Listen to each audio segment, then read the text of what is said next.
Flight যখন land করে, আরব দেশের বিমানগুলো ইংরেজিতে কয় we are landing now, ready for landing, আর আরবিতে বলে হুবুত আত-তায়রা নাহবুত আল-আন ফি মাতার শাহজালাল, আমরা এখন নামবো হুবুত।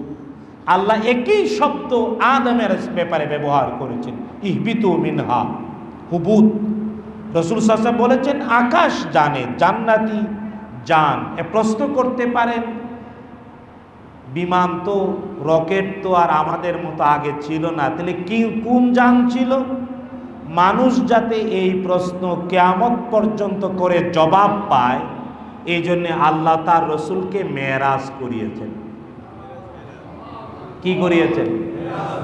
এই যে বুরাক, বুরাকে রাসূলুল্লাহ সাল্লাল্লাহু আলাইহি ওয়াসাল্লামের আগে পৃথিবীর নবীগণ সওয়ার হয়েছেন।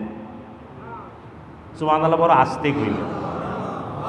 বিদ্যুতের গতিতে এই যে কানেক্টিভিটি, মানব সভ্যতার, আধুনিক বিজ্ঞানের মানব সভ্যতার সবচাইতে বড় অবদান কানেক্টিভিটি, দ্রুত যোগাযোগ, দ্রুত।